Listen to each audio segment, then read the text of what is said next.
Hola chicos, esta noche nosotros viajamos muy atrás en el tiempo, hasta las cálidas y polvorientas orillas del río Nilo, donde los días comienzan con sol dorado, ibis sobrevolando templos antiguos y un desayuno que probablemente arruinaría tu estómago moderno. Imagina abrir los ojos y en lugar de café y tostadas, encontrarte con un pan grueso como ladrillo y una cerveza tibia, espesa como una sopa. Sí, cerveza, para desayunar, porque claro, nada dice buenos días, como un poco de cebada fermentada. Probablemente no sobrevivirías a esto, seamos honestos. Entre la intensidad del sol, la dieta cargada de fibra y levadura, y la expectativa de rendir homenaje a los dioses antes del primer bostezo, lo más probable es que colapsaras antes de llegar al mediodía. Pero tranquilo, hoy no tienes que cargar bloques de piedra ni recitar himnos en jeroglífico. Entonces, antes de ponerte cómodo, tómate un momento para darle me gusta al video y suscribirte, pero solo si realmente disfrutas lo que hago aquí. Y cuéntame en los comentarios, ¿desde dónde estás viendo esto? ¿Y qué hora es en tu rincón del mundo? Ahora, atenúe las luces. Tal vez encienda un ventilador para obtener ese suave zumbido de fondo y comencemos juntos el viaje de esta noche. Te despiertas al borde del río Nilo, en una cabaña de adobe, con el sonido lejano de remos y el canto bajo de los ibis en vuelo. Tus pies tocan el suelo de barro alisado y notas cómo la frescura de la madrugada aún no ha sido devorada por el sol. Afuera, el aire huele a trigo, humedad y humo tenue de leña. No hay café, no hay jugo de naranja. En su lugar, alguien te entrega un cuenco de cerveza espesa, sin gas, tibia y sin espuma. La textura es más como una papilla líquida, con grumos flotando que probablemente sean trocitos de pan desintegrado. Y eso está bien, porque este no es un capricho, es desayuno. Así desayunan los faraones. La cerveza, en este contexto, no es solo una bebida alcohólica. Es alimento líquido, densa, nutritiva, llena de levadura activa y microorganismos amistosos. Una especie de yogur embriagador hecho con cebada. Y sí, tiene un ligero efecto relajante, pero no se bebe para pasarla bien. Se bebe porque te da la energía para sobrevivir un día bajo el sol egipcio. Junto con la cerveza, recibes un pan. No ese panecillo suave que compras en la panadería de la esquina. Este es denso, oscuro, hecho con harina integral molida entre piedras, lo que le da una textura crujiente, literalmente. Hay arena en él.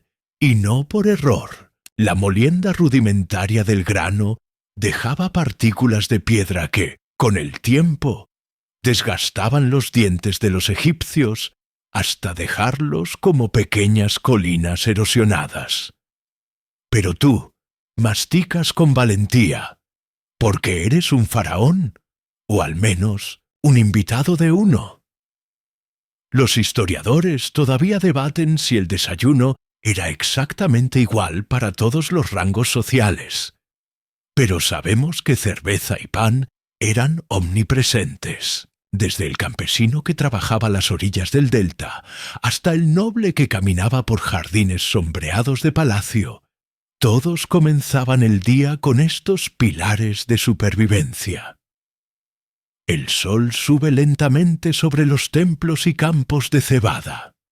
¿Ves a trabajadores salir en fila, con sus herramientas colgando de los hombros? Algunos llevan canastas con más pan, Algunos solo tienen su jarra personal de cerveza, cubierta con un pedazo de lino, para evitar que los insectos se unan a la fiesta. Tú decides seguirlos. En el camino, una mujer mayor te ofrece un trozo de higo seco, dulce, pegajoso, cargado de azúcar natural. Es como una barrita energética del pasado. Combinado con la cerveza, te da un subidón de energía repentina que dura, más o menos, hasta que el calor del mediodía comienza a derretirte la voluntad. A lo lejos se escuchan cánticos. Son monjes del templo haciendo su primera ronda de Bösenseis Pinopländer, ofrendas. En sus manos, pequeños panes en forma de animales, jarras de cerveza con etiquetas de papiro escritas a mano, porque incluso las divinidades deben saber quién les manda el desayuno. Un dato curioso. En muchas tumbas egipcias se encontraron modelos en miniatura de panaderías y cervecerías. Imagina dejarle a tu tataranieto una maqueta de tu Starbucks favorito para que te lo reproduzca eternamente en el más allá. Mientras caminas por un campo de cebada, con el sonido de chicharras zumbando en el fondo, te das cuenta de algo. Aunque parezca simple, este desayuno no es improvisado. Hay todo un sistema agrícola, espiritual y político detrás de esa cerveza turbia y ese pan denso. Cada sorbo y cada mordida te conectan con una civilización que construyó pirámides, mapeó las estrellas y creó recetas que han sobrevivido miles de años. Y sí, puede que eches de menos tu tostada con aguacate, pero también estás bebiendo, lo mismo que bebía Ramsés II antes de decidir si conquistar otro territorio o simplemente darse un paseo por sus jardines. Una última imagen. Un joven aprendiz se acerca a ti con una jarra nueva. En su sonrisa hay orgullo. Te ofrece el líquido, dorado con ambas manos. Tú aceptas, y al probarlo, sientes el sol calentarte la espalda, la tierra bajo tus pies, y el zumbido de la vida egipcia vibrando como una melodía que no se ha apagado desde hace miles de años. Pan y cerveza, el dúo inseparable. Te acomodas bajo la sombra improvisada de unas hojas de palmera, mientras el aire cálido del Nilo sigue oliendo a trigo recién trillado y a fermentación leve. Es temprano todavía, y aunque la cerveza de desayuno hizo su trabajo, tu estómago empieza a reclamar algo más sustancial, o algo más masticable, al menos, porque, sorpresa, la cerveza también vuelve a aparecer para acompañar la siguiente ronda de pan. Pan y cerveza. Cerveza y pan. Es una dupla más sólida que cualquier influencer con su mascota. En el antiguo Egipto, estas dos maravillas eran tan esenciales que no solo alimentaban al cuerpo, sino también al alma, al Estado y hasta al calendario agrícola. Uno no iba sin el otro, como si la cebada hubiera hecho un pacto eterno con la levadura. El pan egipcio, conocido como ta, tenía muchas formas. Algunos eran redondos, otros cónicos, algunos con formas de animales, y muchos simplemente rectangulares y rústicos. Pero todos tenían algo en común. Estaban hechos con harina molida entre piedras que, como mencionamos antes, dejaban su firma dental con cada mordida. La textura era áspera, densa y más cercana a un ladrillo húmedo que a un pan esponjoso tipo baguette pinto. Tomas un pedazo de uno de esos panes. Es oscuro, con un sabor fuerte a grano tostado. Lo untas, si tienes suerte, con un poco de miel o grasa animal derretida. Y sí, hay una clase de salsa hecha con dátiles fermentados que, honestamente, le daría competencia a cualquier chutney de hoy. Cada bocado se siente ancestral, y no en el sentido poético. Literalmente, se siente como algo que tu tatarabuela del 1500 a.C. habría preparado. Pero no estás solo. A tu lado, un panadero con los antebrazos cubiertos de harina mueve sus herramientas con una precisión que roza lo coreográfico. Sus hornos son de barro, sus herramientas simples. Amontona pequeñas piezas de masa en bandejas de arcilla y las mete dentro de estructuras cónicas calentadas con carbón. No hay temperatura exacta ni temporizador, solo experiencia y mucho olfato. La cerveza que acompaña este pan no es como la de anoche en tu refrigerador. Esta se elabora de un modo más parecido a un batido espeso que a una bebida efervescente. El proceso empieza con pan. Sí, pan. Se hornea un pan especial, más ligero y con más agua, que luego se desmenuza y se mezcla con agua tibia. A eso se le añade levadura salvaje y se deja fermentar en grandes tinajas de cerámica. Nada de termómetros. Si hace calor, fermenta más rápido. Si hace frío, bueno, es Egipto. No hace frío. El resultado, una bebida espesa, nutritiva y lo suficientemente baja en alcohol como para que puedas tomarla todo el día sin acabar bailando con escarabajos imaginarios.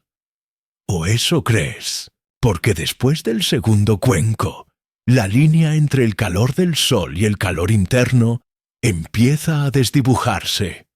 Una curiosidad marginal que tal vez no esperabas. Existían variantes de pan para ceremonias, festividades, funerales e incluso para maldiciones. Algunos panes tenían hierbas específicas, otros venían en formas simbólicas, como pequeños animales o herramientas, y había quienes creían que el pan podía absorber enfermedades. Una especie de pan placebo, o pancebo. Los historiadores todavía debaten si los egipcios de las clases más bajas consumían exactamente la misma cerveza que los nobles, o si había una versión premium destinada solo a palacio. Algunos papiros sugieren que las jarras, etiquetadas como de la casa del faraón, eran más refinadas, quizás incluso filtradas. Pero también se han encontrado recetas caseras con ingredientes secretos como dátiles, comino y menta, lo cual deja el misterio servido sobre la mesa. Mientras observas, alguien te ofrece una torta pequeña con frutos secos. Es más dulce que el pan de desayuno y tiene un aroma inesperadamente floral. ¿Lavanda? No. Probablemente flor de acacia, dulce, perfumado y apenas fermentado. ¿Piensas que si alguna vez tuvieras que preparar un brunch egipcio, esto sería tu plato estrella? Solo tendrías que advertir a los invitados sobre los dientes de piedra que dejarán como recuerdo. A tu alrededor, las actividades no se detienen. Los obreros llevan jarras de cerveza al hombro como si fueran termos. Los niños mordisquean pan como si fueran barras de cereal. Y los escribas, incluso los escribas, tienen su dosis líquida matinal. Te preguntas si algún decreto oficial fue escrito bajo el efecto de una buena tanda de cebada fermentada. Todo esto se te graba en la piel y en el paladar. El sabor del pan, el olor a cerveza tibia, el tacto de la miga caliente recién salida del horno de barro. Y mientras masticas tu último bocado con los dientes chirriando levemente por la arena inevitable, entiendes algo muy claro. Este dúo no era solo parte del desayuno, era el núcleo de toda una civilización. Alimentaban al pueblo, al clero y al faraón. Nutrían el alma y fortalecían el cuerpo. Y lo más importante, aseguraban que nadie tuviera excusas para no trabajar bajo el sol del desierto. Porque cuando tienes pan en la mano y cerveza en el estómago, hasta mover bloques de piedra parece menos mortal. La cocina del templo y del peón el sol ya está alto en el cielo, lanzando sombras cortas y luz implacable sobre los campos de cebada y las avenidas de piedra. Tú caminas por un sendero polvoriento que separa dos mundos. A tu izquierda, el 186 muro del templo, con relieves de faraones ofreciendo alimentos a los dioses. A tu derecha, una fila de chozas sencillas, con humo saliendo de chimeneas improvisadas y niños jugando con figuritas hechas de barro. Ambos lados comen pan. Ambos beben cerveza. Pero lo que hay dentro del cuenco y cómo llega ahí no es exactamente lo mismo. Te detienes junto a una cocina abierta. Es una de las casas del pan que abastece al templo cercano. Aquí todo parece coreografiado. Hay mujeres moliendo grano con grandes piedras, otras mezclando harina con agua, y algunas arrodilladas frente a hornos cónicos donde el pan se hincha apenas antes de dorarse. Todo es eficiente, limpio, sagrado. Incluso el humo huele bendecido, de algún modo.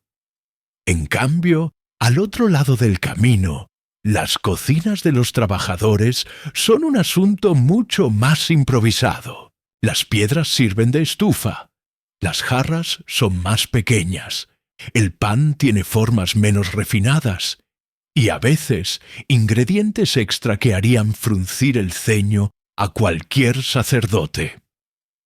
Una pizca de cebolla seca, un escarabajo accidental, unas hierbas recogidas sin mucha idea de qué hacen. Claro, ¿por qué no? Y sin embargo, no hay desprecio en esta comparación. Porque aunque los ingredientes varían, el propósito no. Comer es sobrevivir. Y sobrevivir es, de algún modo, sagrado. Y Josensa, escriba que pasa cerca de ti, te lanza una mirada curiosa. Te sientas junto a él y mientras bebe de su cuenco, te explica que los templos no solo eran lugares de oración, sino verdaderos centros logísticos de alimentos. Allí se almacenaban granos, se cocinaba para los dioses, sí, pero también para los sacerdotes, los aprendices e incluso para los pobres durante festividades. Él te cuenta que había una jerarquía invisible en la dieta, no solo por clase social, sino por función. Los obreros en las canteras recibían más pan y cerveza que los jardineros del palacio, por ejemplo. Tenías que sudar para comer bien. Excepto, claro, si eras sacerdote o gato sagrado. Ellos comían mejor que casi todos. Bastante mejor que tú, de hecho. Los historiadores todavía debaten si los obreros que construyeron las pirámides eran esclavos o trabajadores asalariados con contratos y beneficios. Lo que sí está claro es que recibían raciones generosas de pan y cerveza, suficientes como para mantenerlos fuertes, motivados y relativamente satisfechos. Porque no quieres que el tipo que está cargando bloques de 2 toneladas se enfade contigo. Una curiosidad que tal vez no sabías. En algunos papiros se detallan menús diarios para distintas profesiones. Hay registros donde se indica que un 180 albañil podía recibir hasta 3 raciones de pan al día y 4 de cerveza, más que muchos nobles de hoy, y sin tener que escribir ni una palabra. Mientras paseas entre ambos mundos, notas otro detalle. Los panes del templo suelen estar decorados. Algunos tienen semillas de sésamo, otros dibujos, símbolos, marcas rituales. En cambio, los del pueblo son funcionales, sin adornos. Lo mismo pasa con la cerveza. La del templo se filtra más, se almacena en jarras más finas, incluso se bendice antes de usarse en rituales. Y no porque los dioses fueran gourmets, sino porque todo lo que se les ofrecía debía ser puro. Aunque, seamos sinceros, si tú fueras Ra, también esperarías cerveza decente. En un rincón, ves a una joven recogiendo pan del suelo tras un descuido. Lo sopla, le quita la arena con la mano y lo coloca de nuevo en la bandeja. Nadie dice nada. En un mundo donde el pan cuesta tiempo, esfuerzo y recursos, no se desperdicia nada. Ni un grano, ni una miga. Esa mentalidad te hace pensar en cuántas veces has tirado comida porque se veía rara. Alguien te llama desde una de las cocinas humildes. Es un hombre mayor, con la espalda arqueada y las manos grandes, curtidas. Te invita a probar una sopa espesa hecha con lentejas, ajo y algo que jura que es comino. Le das una oportunidad. Es densa, reconfortante, y te deja la boca ardiente durante 3 minutos. Pero no puedes dejar de comer. Él ríe y te sirve un cuenco de cerveza para calmar el fuego. Spoiler, no lo calma, pero hace que te olvides del ardor por un momento, porque el sabor es más rico que en la primera jarra que probaste esta mañana. Aquí, la cocina no tiene puertas. Ni siquiera tiene paredes. Todo está abierto al aire, al polvo, a los animales, curiosos que se acercan. Pero también está abierta a la comunidad. Todos comen juntos. Comparten ingredientes, recetas, chismes y a veces cucharas. Tú te unes sin pensar, y por un instante no eres turista ni visitante ni curioso. Eres parte del pueblo, con cerveza en una mano y pan en la otra. Y aunque el pan no tenga forma de escarabajo sagrado, y la cerveza tenga más sedimento que un pantano, sabes que este sabor, este lugar, esta gente, tienen algo que ninguna cocina de templo puede reproducir. Calidez humana y ajo, mucho ajo. Desayuno real, cuando el trono tenía hambre. Sigues tu recorrido, y poco a poco el paisaje cambia. Las chozas se vuelven estructuras de piedra con columnas. Los caminos polvorientos se transforman en pasarelas de losas pulidas, y el aire comienza a oler menos a leña quemada y más a incienso y flores recién cortadas. Has llegado a la residencia real, o al menos al anexo de cocinas y despensas que alimentan al centro del poder, el faraón. Aquí, los panaderos no gritan. Sus movimientos son casi silenciosos. Los ingredientes llegan en cofres cubiertos con telas. Todo parece tratado con una reverencia excesiva. Tú te deslizas como sombra entre los asistentes y nadie te detiene, porque de alguna forma estás en ese punto entre el sueño y el recuerdo donde los guardias no hacen preguntas. El desayuno del faraón no se parece al del pueblo. Claro, sigue habiendo pan y cerveza, Pero los ingredientes han pasado por manos expertas, y los panes están tan decorados que casi parecen postres de boda. Algunos tienen formas de animales mitológicos, otros están rellenos con frutos secos, miel o incluso grasa de pato. Todo huele a lujo.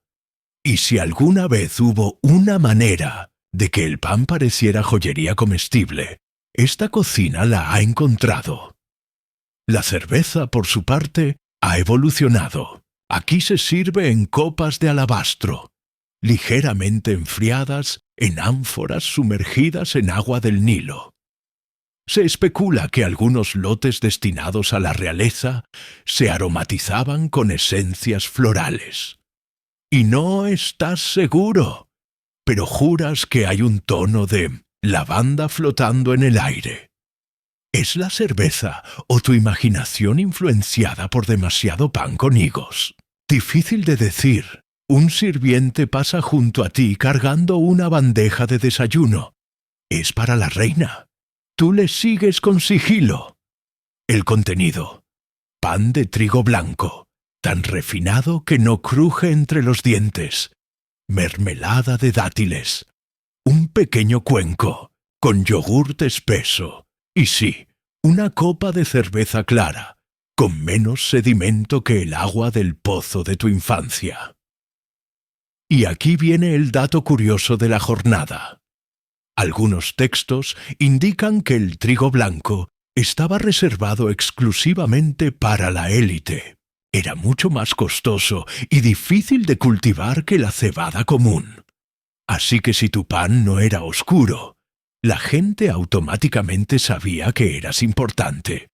No necesitabas joyas, solo un pan bonito.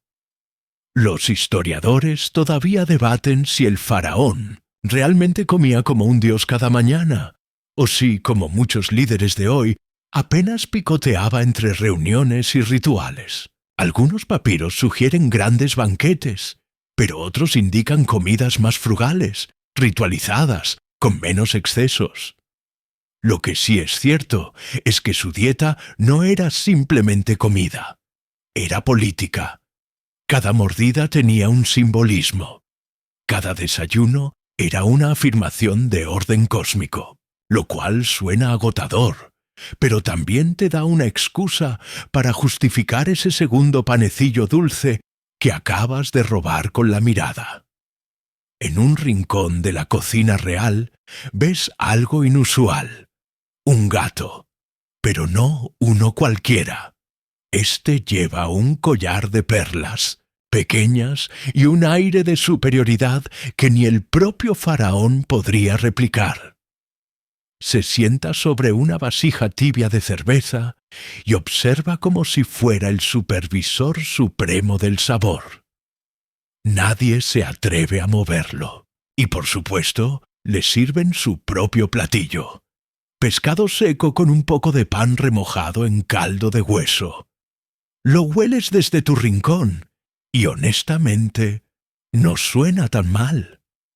A medida que la comida real se traslada al salón de columnas, tú te cuelas por una puerta lateral hacia una terraza. Desde allí ves los jardines del palacio. Hay olivos, palmeras datileras, parras. Algunos sirvientes están cosechando ingredientes frescos, lechugas salvajes, pepinos largos y lo que parece ser cilantro o algo similar. Todo esto también forma parte del desayuno, o al menos de los complementos. Porque aunque el corazón del desayuno egipcio es el pan y la cerveza, nadie despreciaba una buena ensalada fría con vinagre de palma. Te recuestas bajo una pérgola y por un momento imaginas lo que sería desayunar aquí cada día. Nada de colas, nada de raciones, nada de pan duro con piedra. Solo sabores suaves, texturas cremosas y cerveza que se bebe como néctar. Pero también nada de anonimato. Cada bocado observado, cada comida ritualizada. Hasta tu gato tiene un horario, y entonces lo entiendes. En el fondo, la comida del pueblo tiene una libertad que la realeza no conoce. Porque allá, entre las cocinas abiertas y los panes quemados en las esquinas, hay risas, improvisación, chismes sobre vecinos y apuestas sobre cuántos dátiles puede comerse un niño antes de enfermarse. Aquí, en cambio, todo es perfecto, pero también silencioso, medido, predecible. Antes de irte, alguien te ofrece una bebida especial. No es cerveza, sino un licor ligero hecho con miel fermentada y una pizca de canela. No es común ni barato. Lo pruebas. Es dulce, aromático y deja un calor suave en el pecho. ¿Entiendes por qué los faraones se tomaban su tiempo por las mañanas? Cuando tu desayuno sabe así, salir de la cama debería ser opcional. Tomas otro sorbo y miras al gato. Él te observa con indiferencia, como diciendo: sí, humano, tú también eres parte del desayuno real ahora. Y aunque sabes que pronto volverás al mundo del pan arenoso y la cerveza espesa, por ahora disfrutas del lujo de una mañana sin apuro. Panadería estatal. El imperio de las hogazas a medida que el sol avanza en el cielo y el calor se vuelve un personaje más de la escena. Tú te alejas del palacio, dejando atrás las jarras pulidas y los gatos privilegiados. Ahora caminas hacia el verdadero motor del sistema alimentario egipcio, las panaderías estatales. No una, sino decenas de ellas, repartidas como nodos en una red que alimenta templos, almacenes y obras públicas. Te adentras en una de las más grandes, y el zumbido de la actividad te envuelve como una manta de levadura caliente. No es una panadería común, es una fábrica de pan, una línea de producción con siglos de experiencia.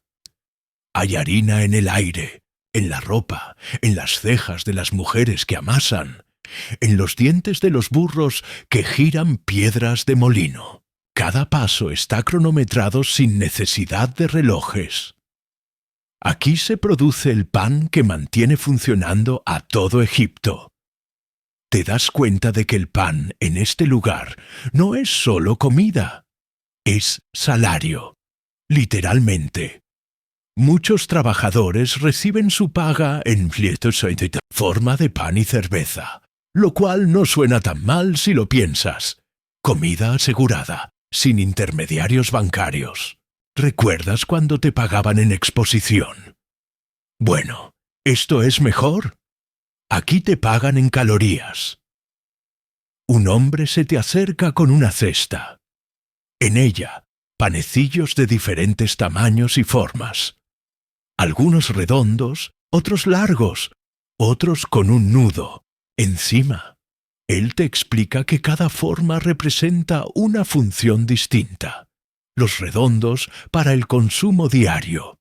Los alargados para transportar fácilmente. Los decorados para ofrendas o eventos especiales. Hay incluso panes anónimos, sin marcas, que se usan como moneda para intercambios entre templos.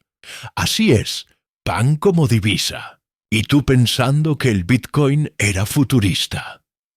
Mientras te ofrece uno recién salido del horno, te das cuenta de que está caliente, crujiente por fuera y suave por dentro.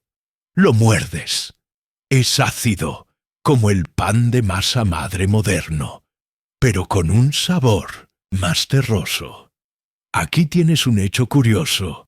Los egipcios utilizaban levaduras silvestres, similares a las que usamos hoy para panes artesanales, solo que ellos lo hacían sin llamarlo sourdough en Instagram. Los historiadores todavía debaten si las panaderías estatales eran dirigidas completamente por el gobierno o si algunas funcionaban como cooperativas bajo supervisión. Lo que sí sabemos es que su volumen de producción era impresionante. En algunos registros se mencionan más de 1000 piezas de pan producidas por día en una sola panadería grande. Piensa en eso. 1000 hogazas diarias sin robots, sin electricidad, sin quejas sindicales. Bueno, probablemente había quejas, pero no, había buzón de sugerencias. Caminas entre hornos de barro que parecen iglús quemados por el sol. Algunos están llenos de pan cocinándose. Otros dejan salir humo con un olor que mezcla lo quemado con lo divino. Cada horno tiene un guardián. Literalmente, una persona encargada de que no se queme el pan de su turno. Es una responsabilidad grande, porque aquí un pan mal cocido puede retrasar la entrega a un escuadrón de trabajadores, o peor, a los sacerdotes del templo de Amón. Y si ellos se enfadan, no hay pan bendito que lo solucione. En un rincón más fresco, ves una sección de fermentación. Jarras de barro con masas burbujeantes, cubiertas con telas húmedas. Un niño se encarga de espantar las moscas, otro de mantener la temperatura constante con agua. Aquí el pan comienza su vida, y como todo en Egipto, lo hace con asistencia divina. Algunos sacerdotes bendicen las jarras cada luna nueva. Porque incluso las levaduras, al parecer, responden mejor con un poco de ayuda celestial.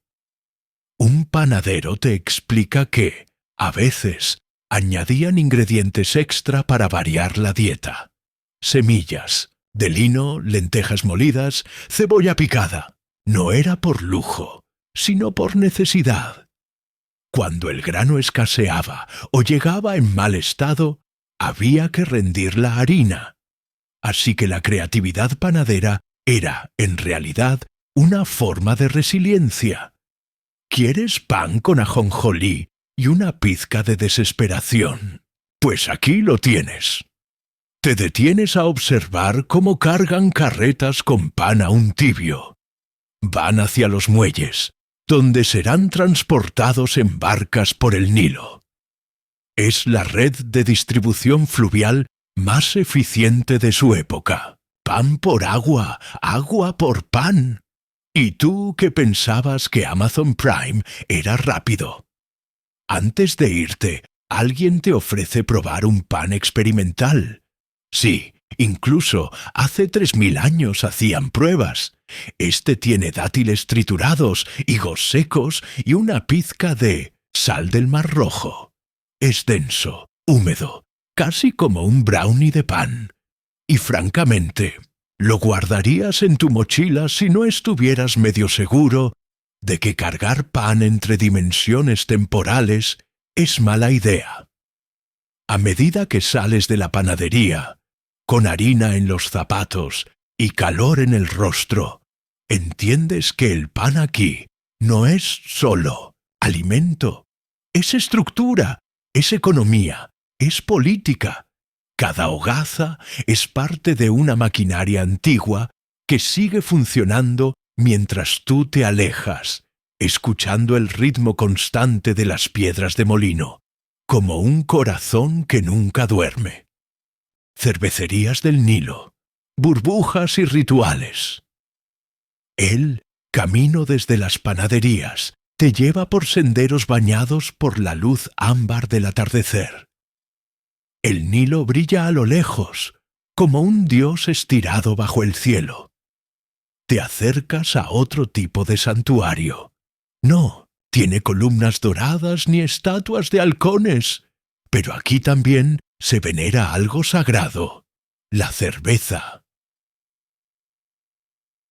Sí, la bebida oficial de Egipto. Pero no es como esa lata fría que abres un viernes por la noche mientras finges que ves una serie profunda. No, la cerveza egipcia era espesa, turbia, nutritiva, como si una sopa y un batido de pan se hubieran enamorado y hubieran tenido una bebida hija. Entras en una cervecería estatal y lo primero que notas es el olor.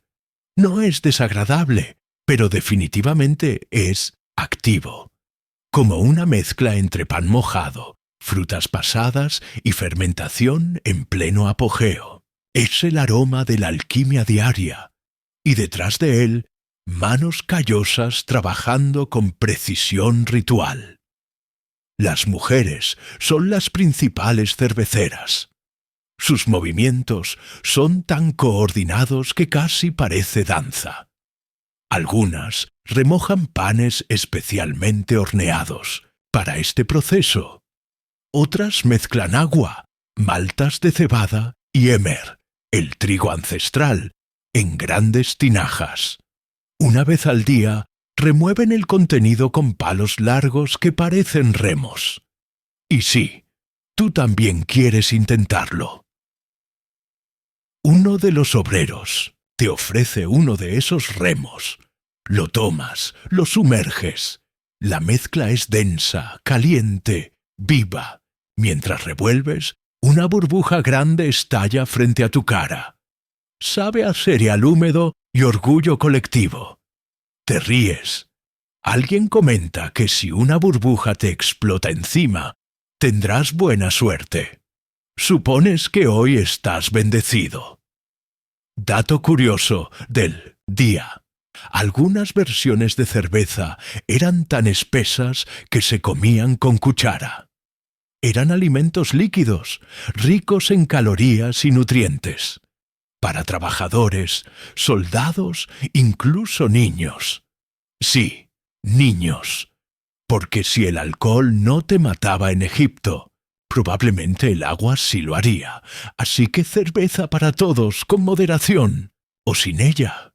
Pero no toda cerveza era igual. Había grados de refinamiento. La cerveza para el pueblo era más densa, más turbia, con grumos ocasionales que no te atreves a identificar. La de los templos era clarificada, con un proceso de decantación que dejaba una textura más suave. ¿Y la de los rituales? Bueno, esa era otra historia. Los historiadores todavía debaten si la cerveza de los rituales contenía ingredientes especiales como hierbas psicoactivas o miel fermentada con propósitos visionarios. Algunos papiros hacen referencias ambiguas. Otros simplemente mencionan la cerveza que abre los ojos. Tú decides interpretar eso como un guiño místico o como el equivalente egipcio al espresso. Cerca del altar de fermentación. Sí, tienen un altar. Ves a un sacerdote vestido con lino impecable. Está bendiciendo una jarra grande con lo que parecen semillas de comino. Susurran oraciones al dios Hapi, señor del Nilo. Porque todo en Egipto, incluso la borrachera, tenía un protocolo espiritual. Uno de los trabajadores más ancianos, T, explica que la cerveza no solo nutría, era ofrenda, era medicina, era incluso contrato. Se han encontrado cartas donde alguien promete una jarra de buena cerveza, a cambio de favores, tierras o silencio. Así que la próxima vez que intentes sobornar a alguien con una IPA artesanal, recuerda que estás en buena compañía histórica. Te ofrecen una taza. La bebida es tibia, opaca, con un aroma que recuerda a pan recién horneado y melaza. Tomas un sorbo. La textura es inesperada, más densa que una sopa, pero con un retrogusto floral. El sabor se queda contigo, como si tus papilas gustativas acabaran de asistir a una clase de historia líquida. Cerca del muelle, Ves que están cargando ánforas con tapas selladas con barro. Van rumbo a los templos de Tebas. Otros barriles se dirigen a las canteras del sur, donde miles de trabajadores esperan su ración diaria. La logística es impecable. La cerveza no solo es sagrada, es estratégica. Es el Wi-Fi del imperio. Sin ella, todo se desconecta. En un rincón algo más oscuro de la cervecería, ves un grupo de hombres bebiendo en silencio. No es celebración, es duelo. Uno de los suyos ha muerto y están compartiendo la última jarra en su honor. Es un gesto simple, profundo. Te das cuenta de que aquí, compartir cerveza no es solo social, es espiritual, es recordar al otro como parte de ti, en cada trago. Y antes de irte, te topas con una rareza. Una cerveza espesa, de color rojizo, con pétalos de loto flotando en la superficie. Se llama Nefer Nefer, que significa algo así como doblemente bella. Era reservada para ocasiones especiales, banquetes reales o bodas. La pruebas, claro. Tiene un dulzor inusual, casi frutal. Es como si la cerveza hubiera decidido ser elegante por una noche. Al salir, el sol ya comienza a caer. El Nilo refleja un cielo manchado de naranja y púrpura. Caminas entre las ánforas alineadas, sabiendo que cada una de ellas contiene más que una bebida. Contiene historia, esfuerzo, devoción. Una receta que ha sobrevivido milenios, fermentando entre piedras, manos y mitos. Y justo antes de desaparecer en la penumbra, oyes un chiste entre los cerveceros. Si la cerveza es la bebida de los dioses, ¿por qué seguimos aquí trabajando? Ríen. Y tú también, porque a veces la historia se cuenta mejor con burbujas. La hora del desayuno, entre jarras y hogazas. Despiertas temprano en una casa egipcia común, de esas de adobe cocido y tejado plano donde dormir al aire libre es muchas veces más fresco que cualquier interior. El gallo no ha cantado, porque aquí no hay gallos, sino ibis y algún que otro burro matutino que protesta por existir. Pero ya hay movimiento. Las sombras aún son largas, y el sol, tímido, solo promete el calor que vendrá. Es hora del desayuno. Y tú, en este viaje de sabores antiguos, estás justo a tiempo. En la cocina, que más parece un espacio abierto con piedras dispuestas estratégicamente, una mujer remueve algo en un cuenco. No hay cereales azucarados, ni tostadas con aguacate, pero hay pan. Pan del día anterior, endurecido pero aún comestible. También hay un cuenco de cebolla picada, un poco de lentejas frías y, por supuesto, una jarra de cerveza. Sí, cerveza, a las 6 de la mañana.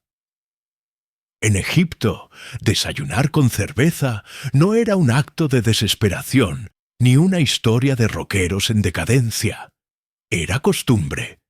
El desayuno, llamado tefent, consistía, habitualmente, en pan remojado en cerveza. A veces se añadían dátiles, higos o incluso un huevo duro, si la fortuna del día anterior había sonreído. Tomas asiento en el suelo, como hacen los demás. No hay mesas elevadas. La comida es comunal y baja, como el perfil del país al ras del desierto. Te pasan una hogaza pequeña y un cuenco de cerveza espesa. El pan se rompe fácilmente, aunque no sin esfuerzo, y se hunde en el líquido como un ladrillo en barro. Lo comes, y es extraño, pero bueno, como si el pan y la cerveza fueran dos partes de un todo diseñado para coexistir. La fermentación del uno encuentra eco en el otro. No es gourmet, pero tampoco insípido. Es comida funcional, energía en su forma más directa. Hecho histórico del día. Los trabajadores de las pirámides no eran esclavos, como se pensó durante mucho tiempo, sino obreros calificados que recibían comida 3 veces al día. El desayuno era básico, pero constante. Pan y cerveza, a veces con verduras, a veces con pescado seco, pero siempre presentes como el sol del mediodía. Mientras masticas otro bocado, observas a los niños bebiendo también. No están emborrachándose. La cerveza tiene bajo contenido alcohólico, lo justo para ser segura comparada con el agua, que, sinceramente, podría matarte si venía del canal equivocado. En este mundo, lo turbio es más confiable que lo cristalino. Una mujer te muestra un pequeño amuleto, un escarabajo tallado con jeroglíficos que dicen algo como que el pan no falte. Es una oración práctica, no un lujo. En una tierra donde el hambre podía ser cíclica, el desayuno no era solo una rutina, era una afirmación de esperanza. Si puedes desayunar, puedes seguir. De repente, alguien comenta algo que provoca carcajadas. Tu oído capta apenas la frase. Que les sirvan otra jarra, que aún está de pie. Parece que no eras el único con dudas sobre empezar el día con cerveza. Y tú, que pensabas que la mimosa del brunch era invento moderno. Te ofrecen algo más, un pequeño pastelillo hecho de dátiles y harina. Es dulce, seco y denso. Una rareza matutina reservada para ocasiones especiales. Se elaboran con la fruta fermentada y se conservan durante semanas. Sabes que no vas a rechazarlo. A veces, el desayuno egipcio también incluye postre. Pero no todos desayunan igual. En los templos, por ejemplo, los sacerdotes comienzan el día con un ritual de limpieza y una comida ligera. Pan sin levadura, cerveza clarificada y un cuenco de frutas secas. La moderación es parte de su vida espiritual. Aunque, seamos honestos, seguro se colaban un pastelito cuando nadie miraba. Los historiadores todavía debaten si esta costumbre de cerveza en el desayuno era común en todas las clases sociales, o si variaba según el estatus. Algunos papiros parecen mostrar que los más ricos preferían vino por la mañana, pero eso ya es otro nivel. Desayunar vino. Bueno, cada quien con sus costumbres y su tolerancia. Ya cerca del final de la comida, el ambiente cambia. La charla baja de volumen. Alguien comenta sobre las raciones de cebada del mes y sobre la calidad del grano. Te das cuenta de que el desayuno también es junta de comité. Se planifica, se discute, se decide. Al final, alguien dibuja en la arena una tabla de turnos para el molino. Tú finges entender, como cuando asientes en una reunión de trabajo sin saber de qué hablan. Cuando la comida termina, no hay platos que lavar. Todo se ha comido, absorbido o dejado en la arena para que los animales callejeros completen la limpieza. Te levantas con cierta pesadez, no por la cantidad, sino por el tipo de energía que deja esta mezcla fermentada. Es cálida, no agresiva, como un abrazo de pan. Al salir de la casa, una señora mayor te palmea la espalda. bien comido, bien vivido, parece decirte sin palabras. Miras al cielo, que ya empieza a arder en tonos dorados, y entiendes por qué tantos mitos egipcios comparaban al sol con pan. Redondo, poderoso y necesario para todo lo demás. Y mientras el día empieza de verdad, tú ya estás lleno de pan, de cerveza y de la certeza de que el desayuno, incluso en el mundo antiguo, sigue siendo la comida más importante del día. Los pequeños dioses de la fermentación, el calor del mediodía empieza a bajar, y tú decides buscar sombra. Un árbol de sicomoro parece invitarte con sus ramas retorcidas y un susurro constante de hojas secas. Te acomodas bajo su copa, justo al lado de una choza baja que, aunque modesta, emana un olor inconfundible. Algo entre cereal caliente, frutas fermentadas y queso viejo. Te has acercado, sin saberlo, al laboratorio sagrado de la fermentación. Desde la puerta, una mujer mayor te observa con ojos brillantes. Tiene las manos cubiertas de harina, el delantal manchado de mosto y una sonrisa de quien ha domado hongos invisibles toda su vida. Ella no te dice bienvenido, sino algo mejor. ¿Quieres ver cómo se hace magia? Aquí, la fermentación no es ciencia, aunque lo es sin saberlo. Es fe, arte y rutina. El pan y la cerveza egipcia comparten un secreto. Ambos nacen del mismo proceso invisible, donde levaduras salvajes y bacterias benévolas hacen lo suyo sin pedir permiso. Frente a ti, una masa burbujea dentro de una vasija de barro. No es pan, aún, pero tampoco es solo grano. Está viva, literalmente. Se mueve, respira, huele, como si un pequeño dios hubiera decidido instalarse ahí para convertir lo mundano en alimento. Hecho histórico del día. Los egipcios fueron algunos de los primeros humanos en dominar la fermentación, milenios antes de que existiera una palabra para levadura. Todo era observado, memorizado, transmitido, pero no entendido, y aún así funcionaba. La mujer te muestra un trozo de masa vieja, reseca, guardada del día anterior. Esto es la clave, dice. Es lo que hoy llamaríamos masa madre. La usan para fermentar la nueva hornada. Un sistema de continuidad, de herencia. Comer aquí es participar de una cadena que lleva siglos funcionando sin romperse. Tomas un poco de esa masa madre entre los dedos. Es pegajosa, ácida al olfato y de alguna manera acogedora. Como si tuviera recuerdos de todos los desayunos, pasados y futuros. Y entonces lo ves, una tinaja baja, cubierta con lino húmedo.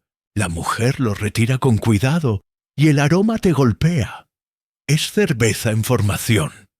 No como la de supermercado, ni siquiera como la de microcervecería artesanal que cuesta demasiado y sabe a lúpulo con superioridad. No, esta es turbia, espesa, con granos aún flotando. Cruda, brutal, sincera. El proceso empieza con pan horneado parcialmente, desmenuzado y remojado en agua. Luego se le añade fruta, a veces dátiles, para alimentar el proceso de fermentación. Todo se deja al calor, que, en Egipto, nunca falta, y se remueve con una pala de madera. Aquí no hay medidas exactas, solo la intuición del olor, del color de las burbujas. Curiosidad marginal. Se han encontrado jarras con residuos de cerveza en tumbas que datan del 3500 a.C., lo que sugiere que incluso en el más allá nadie quería pasar sed. Y sí, había cervecerías estatales que producían en masa para templos, festivales y soldados. Imagina tener una oficina pública dedicada a producir alcohol. Bueno, en cierto modo, sigue existiendo. La mujer te da a probar una cucharada del mosto. Lo haces con cautela, como quien besa por primera vez a alguien con quien ya se ha comprometido. Y es raro, ácido, dulce, terroso, como un licuado de pan mojado con uvas pasadas. Pero algo en ti reconoce que esto es nutrición en estado puro. ¿Sabías que esto cura el estómago? Y te dice mientras limpia sus manos. Y también calma el alma. La frase es tan antigua como real. La cerveza egipcia no era solo bebida, era medicina, ofrenda, salario y símbolo de civilización. Donde había pan y cerveza, había comunidad. Estos historiadores todavía debaten si la levadura usada era accidental o deliberada. Se transmitía sin saberlo como un huésped fiel. O los egipcios ya entendían su poder, aunque sin microscopios. Algunos creen que las panaderías compartían cultivos de levadura sin querer, simplemente por la cercanía física, una especie de vecindad microbiana. Y entonces el momento culminante, el sellado de la tinaja. La mujer coloca una tapa de lino, la asegura con una cuerda de palma y marca el recipiente con una concha rota. Esa es su firma. En unas horas se convertirá en cerveza, en días en pan, en semanas, tal vez en ofrenda. Te despides de ella, pero no sin que te dé un pequeño regalo, un trozo de masa madre envuelto en lino. Llévala contigo, dice, y si algún día no encuentras pan, hazlo tú. Sales del lugar con una extraña reverencia, como quien ha asistido a una misa sin altar. El aire huele distinto ahora, como si supieras de qué está hecho. Y mientras te alejas, escuchas a la mujer hablarle a otra niña que se acerca curiosa. ¿Ves? Así se hace pan. Pero no le digas a nadie que son microbios. Eso lo hace sonar sucio. La niña ríe. Tú también. Porque al final, el milagro de la fermentación no necesita explicación científica para ser maravilloso. Solo necesita paciencia, calor y algo de pan viejo. El arte del pan y la cerveza en la vida diaria. Después de aquella experiencia en la fermentación, caminas hacia la plaza del pueblo. El sol comienza a caer, dejando ese tono dorado que todo lo vuelve más amable. Y la brisa fresca se cuela entre las casas de adobe. Aquí, la vida cotidiana gira en torno a dos elementos que, para ti ahora, parecen casi sagrados: el pan y la cerveza. En medio del bullicio, ves a varias mujeres sentadas en círculo, amasando la masa con manos hábiles y movimientos casi coreográficos. Una de ellas te sonríe y te ofrece una porción de la masa para que la pruebes. La textura es pegajosa, ligeramente ácida, pero con una promesa dulce que solo el pan recién hecho puede cumplir. Mientras amasas, escuchas la conversación. Están planeando quién llevará el pan al templo, quién se encargará de fermentar la cerveza para la próxima celebración y qué tipo de cebada usarán para asegurar la mejor calidad. No es solo cocina, es organización comunitaria, es un ritual que une. Hecho histórico del día. En las grandes ciudades egipcias, Las panaderías y cervecerías eran negocios importantes, a veces incluso estatales, que suministraban a templos, funcionarios y trabajadores. A diferencia de hoy, el pan y la cerveza eran monedas de cambio, pago por trabajos y tributos al faraón. Uno de los hombres del grupo te explica que la elaboración del pan es un proceso lento que puede durar todo el día, desde la molienda del grano hasta la cocción en hornos de barro. El pan no se parece en nada al pan industrial que conoces. Es denso, a veces con semillas, otras veces con un toque dulce de dátiles o higos. Mientras amasas, notas cómo el aroma empieza a llenar el aire, mezclándose con el humo de la leña y el olor terroso del adobe. Es un aroma que se quedará contigo mucho después de que termines esta experiencia. Curiosidad marginal. En algunas recetas se añadía excremento de cocodrilo molido como un tipo de fermento. Sí, suena horrible, pero era un ingrediente efectivo y común. ¿Recuerdas ese protector solar de excremento de cocodrilo de la sección anterior? Parece que los egipcios eran bastante prácticos con lo que tenían a mano. Entre risas y conversaciones, una mujer comenta que en los días festivos se preparaban panes especiales, decorados con símbolos de dioses o jeroglíficos, y la cerveza se enriquecía con hierbas aromáticas o miel. Un lujo, pero también una celebración de la abundancia. Los historiadores todavía debaten si la cerveza se consideraba un alimento sagrado en sí misma, o simplemente una bebida común que se elevaba a ritual.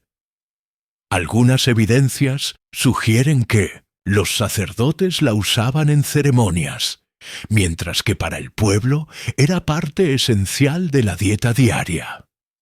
Mientras el sol se oculta y las sombras crecen, te das cuenta de que el pan y la cerveza no solo alimentan el cuerpo, sino también el alma y la comunidad. Son símbolos de vida, de trabajo conjunto, de fe en el mañana. El día termina con una invitación a compartir una jarra de cerveza bajo las estrellas, rodeado de risas, música y ese suave murmullo de un mundo que sabe apreciar lo simple, lo esencial. Rituales matutinos y el desayuno faraónico. Cuando el primer rayo de sol atraviesa la ventana de tu estancia, empiezas a sentir el ritual del amanecer egipcio. No hay alarma estridente, sino el canto lejano de un gallo y el murmullo de sirvientes, preparando la jornada. En palacios y casas modestas, el desayuno de los faraones y su séquito es algo más que comida. Es un acto cargado de significado. Tú estás ahí, en medio de ese ritual silencioso, donde la cerveza se vuelve protagonista indiscutible. A diferencia de la cerveza industrial que quizás conoces hoy, la de los faraones es turbia, dulce, nutritiva y, sí, con un ligero efecto que hoy llamaríamos relajante. Es el acompañante ideal para ese pan denso que se desmenuza en la boca, con un sabor entre amargo y dulce, gracias a la fermentación cuidadosa que viste hace un rato, hecho histórico del día.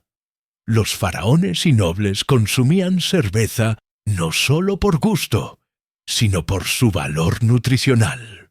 Los arqueólogos han encontrado evidencias en tumbas donde se almacenaban jarras de cerveza destinadas a acompañar el viaje al más allá.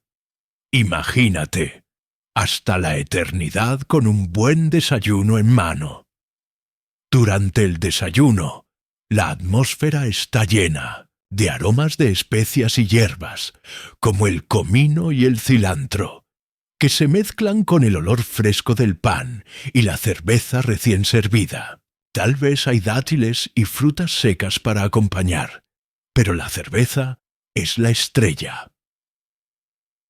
Curiosidad marginal. La cerveza egipcia era tan importante que incluso existía un dios protector, Osiris, asociado con la fermentación y la producción de cerveza. De hecho, hay poemas que hablan de la cerveza que calma el corazón y el pan que da fuerza. Los historiadores todavía debaten si el consumo de cerveza era más habitual entre las clases altas o si era un bien de consumo masivo. Algunas inscripciones sugieren que las mujeres también eran grandes productoras y consumidoras, especialmente en festivales religiosos. ¿Te imaginas sentado en la mesa de un faraón, viendo cómo los sirvientes sirven la cerveza en tazas pequeñas de cerámica, cuidadosamente decoradas? El sabor no es comparable a nada que hayas probado. No hay burbujas ni lúpulo. Es un brebaje que calienta por dentro y fortalece el cuerpo. A medida que disfrutas esta escena, puedes oír a un escriba tomando notas y recitando cifras.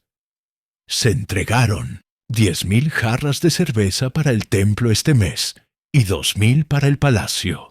Una economía de líquido y pan que mantiene la rueda girando. Y ahí estás tú, testigo privilegiado, probando la bebida que sustentó imperios, que alivió la sed de trabajadores y nobles por igual, y que, con cada sorbo, te conecta con miles de años de historia líquida. Cerveza, trabajo y el salario diario ahora. Imagina caminar por un bullicioso campamento de construcción, con trabajadores de todas las edades y orígenes esforzándose bajo el sol abrasador. Aquí, la cerveza no es solo una bebida, es una parte fundamental del pago diario. A tu lado, un capataz distribuye raciones, pan fresco, algo de cebada y, por supuesto, la cerveza. Esta ración líquida se considera esencial para reponer energías y mantener el ánimo. Sin ella, el trabajo pesado bajo el sol sería casi imposible. Hecho histórico del día. Los arqueólogos han descubierto en documentos que los obreros de 1910, las grandes pirámides, recibían raciones diarias de cerveza y pan como parte de su salario. Así, la cerveza era una moneda de cambio y un medio para mantener la productividad. Mientras caminas entre los trabajadores, notas cómo las jarras se pasan de mano en mano, y a pesar del esfuerzo, no hay un ambiente tenso, sino camaradería. La cerveza actúa como un lubricante social, un pequeño lujo que aligera las horas largas y duras. Curiosidad marginal. La cerveza egipcia tenía un contenido alcohólico menor que las cervezas modernas, alrededor de 2-3%, por lo que era segura para consumir en grandes cantidades y era menos probable que causara intoxicación. Los historiadores todavía debaten si esta ración de cerveza era suficiente para el sustento o si se complementaba con otros alimentos. Algunos sugieren que el consumo masivo de cerveza podría haber tenido un rol en el sistema social y religioso, aliviando tensiones y facilitando la cooperación. En el campamento, escuchas a un hombre bromear diciendo que la cerveza es el verdadero arquitecto de las pirámides. Risas se extienden y entiendes que, más que un lujo, la cerveza era un símbolo de esfuerzo compartido y recompensa. Al final del día, mientras el sol se oculta, los trabajadores se reúnen para compartir historias y canciones, con jarras levantadas bajo el cielo estrellado, celebrando no solo el trabajo, sino la vida misma. El papel ceremonial de la cerveza y el pan el día va llegando a su fin, y tú te encuentras en el interior de un templo. Las paredes están cubiertas con jeroglíficos que cuentan historias de dioses y reyes, pero también de la comida y bebida que ellos veneraban. Aquí, la cerveza y el pan no son solo alimento, sino ofrendas sagradas que conectan el mundo humano con el divino. Un sacerdote te invita a observar la ceremonia donde se presentan estas ofrendas al altar de Osiris, dios de la agricultura y la fermentación. El pan se coloca cuidadosamente, moldeado en formas simbólicas, y la cerveza se vierte en copas ceremoniales, con cánticos y movimientos pausados. Hecho histórico del día. En festivales religiosos, la cerveza se usaba para purificar, bendecir y honrar a los dioses, y los templos tenían grandes cervecerías para abastecer estas ceremonias. La bebida también era consumida por sacerdotes para rituales y fiestas sagradas. Mientras observas, te das cuenta de que la ceremonia no es solo un acto externo, sino una experiencia sensorial completa. El olor dulce de la cerveza fermentada llena el aire, mezclado con incienso, y los sonidos rítmicos de tambores y cánticos acompañan cada movimiento.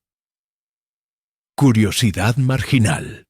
Se sabe que las mujeres tenían un rol importante en la producción de cerveza para rituales, y algunas inscripciones describen a las damas de la cerveza como figuras respetadas dentro de la sociedad egipcia. Los historiadores todavía debaten si la cerveza tenía un simbolismo más profundo relacionado con la regeneración y la vida eterna, dada su asociación con Osiris, o si era simplemente una bebida ritual. Sin embargo, la mayoría coincide en que su presencia en los templos era imprescindible. La ceremonia termina con una bendición, y el sacerdote te ofrece un pequeño vaso de cerveza. El sabor es fuerte y dulce, pero también tiene un significado. Estás participando de un ritual que ha perdurado por milenios. Al salir del templo, sientes una conexión nueva, como si el pan y la cerveza hubieran dejado de ser solo alimento para convertirse en símbolos de vida, fe y comunidad. La cerveza en las celebraciones y festivales. Mientras caminas hacia una plaza iluminada por antorchas, sientes el pulso de la música y las risas que llenan el aire. Es noche de fiesta, un festival en honor a algún dios olvidado, o quizás una celebración de la cosecha. Aquí, la cerveza es la protagonista que une a todos. En mesas largas se apilan panes y jarras llenas hasta el borde con esa bebida espesa, turbia, con ese aroma a fermentación fresca que te invita a probar. La gente baila, canta y brinda, mientras los niños corren alrededor, y los ancianos observan con sonrisas cómplices. Hecho histórico del día. Los egipcios tenían festivales donde la cerveza se compartía como símbolo de abundancia y alegría, y se consideraba una bebida que acercaba a las personas y a los dioses. Curiosidad marginal. En algunos festivales, la cerveza era decorada con flores o mezclada con miel para hacerla más dulce y festiva. Se creía que este toque especial atraía la buena suerte y protegía contra los malos espíritus. Los historiadores todavía debaten si estas celebraciones con cerveza eran simplemente recreativas o tenían un propósito religioso más profundo, relacionado con la fertilidad y la renovación. Mientras la noche avanza, te unes a un grupo que canta una canción popular, una oda a la cerveza, el pan y la vida. La melodía es simple, pegadiza, y te sorprende cómo, después de miles de años, algunas cosas siguen igual. En medio del jolgorio, un hombre te susurra que la cerveza era tan valiosa que a veces se usaba para pagar deudas o como tributo a los gobernantes. Imagina tener que entregar jarras de cerveza en lugar de billetes. El festival termina con una sensación de comunidad y pertenencia. La cerveza, el pan, la música y la celebración se entrelazan para crear recuerdos que perdurarán mucho después de que se apaguen las antorchas. El legado de la cerveza en la historia y cultura. La noche avanza y tú te sientas junto a un fuego que chisporrotea suavemente. Mientras las brasas brillan con un resplandor anaranjado, piensas en todo lo que has aprendido sobre la cerveza en Vieux-en-Tierre, esta tierra antigua. No es solo una bebida, sino un puente entre el pasado y el presente, un símbolo de vida y comunidad. A lo largo de los siglos, la cerveza egipcia ha dejado una huella profunda, influyendo en culturas y tradiciones que todavía persisten hoy, desde la forma en que valoramos el pan y la bebida hasta los rituales que aún se mantienen en algunos rincones del mundo. Este legado es palpable. Hecho histórico del día. Muchas civilizaciones posteriores aprendieron de los egipcios el arte de la fermentación, y la cerveza se convirtió en un alimento básico en Mesopotamia, Europa y más allá, adaptándose y evolucionando con cada cultura. Curiosidad marginal. En Egipto, la cerveza se usaba incluso en la medicina tradicional para tratar heridas y dolencias, y algunas recetas antiguas incluyen hierbas y especias con propiedades curativas. Los historiadores todavía debaten cómo la cerveza pasó de ser un alimento cotidiano a una industria global, y cuál fue el impacto real de este cambio en las sociedades humanas. Lo cierto es que la cerveza egipcia fue el inicio de un viaje fascinante. Mientras observas las últimas brasas, sientes una profunda conexión con todos aquellos que, hace miles de años, compartieron un pan y una cerveza bajo el mismo cielo. Esta bebida humilde es, en realidad, un hilo invisible que une a la humanidad a través del tiempo.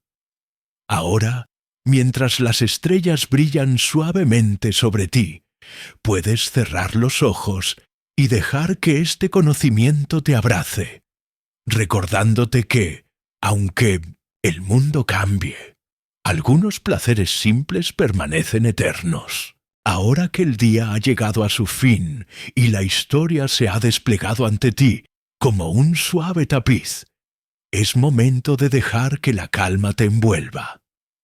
Respira profundamente y siente cómo el ritmo pausado de esta noche te acaricia con dulzura.